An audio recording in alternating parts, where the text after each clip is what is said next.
So what's the deal with all the leaves?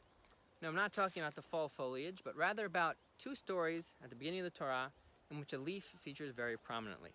First, in Parashat Bereshit, we have Adam and Hava. They eat from the tree of knowledge, they realize they're naked, and they cover themselves with the leaf from a fig tree, Arleh Te'ena. And then in Parashat Noah, how does he know that the waters of the flood have receded? The dove brings him back a leaf from an olive tree in its beak, Arleh Zayit. So, is there any connection between these stories? What's the symbolism? What's going on? These are the questions I want to answer in this video. And we'll start, of course, with the leaf from a fig tree, from the one behind me actually. One thing you'll notice about it is unique shape. It has sort of like 5 fingers, like a hand. And I think it's very telling because the leaves of a tree are sort of like its hands. It uses them to receive energy in the form of sunlight, which fuels photosynthesis in the trees. And I think the Torah even hints this idea that the leaves of a tree are like its hands, because what is it called, lulab? Kapot tmarim, the palms of the date tree. And here's one branch from the palm tree, from the one in the corner actually. And it also has a lot of fingers to it, like a hand, although I doubt any human ever had a hand with this many fingers. But when it comes to us humans and our hands, they actually represent a sort of a character trait which led to the sin, the tree of knowledge, which is our impulsiveness. We can't control them, we're always touching, grabbing, taking, literally, figuratively. And I think Hava, for this reason, she added a prohibition. God said don't eat from the tree, but she added, and we can't even touch it.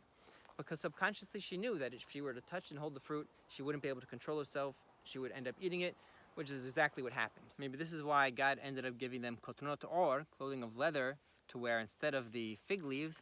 It's his way of telling them this whole hands thing is just not a good color on you guys.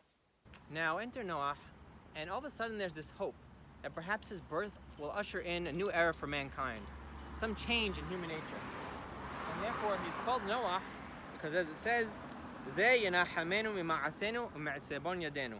this child will relieve us from our actions and the despair of our hands. The hands symbolizing that impulsive human nature.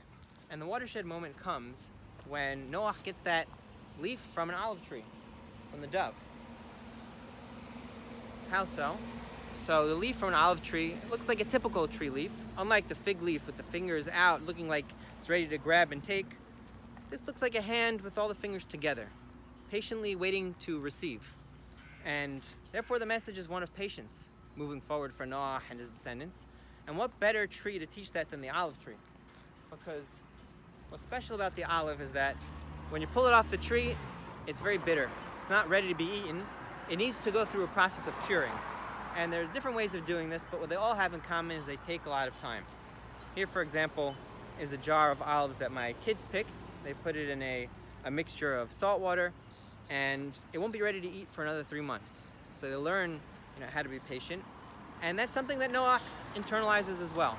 Because we see, even though when he gets the olive leaf, he knows that the waters have receded. There's a whole world out there waiting to be resettled. But what does he do? He waits.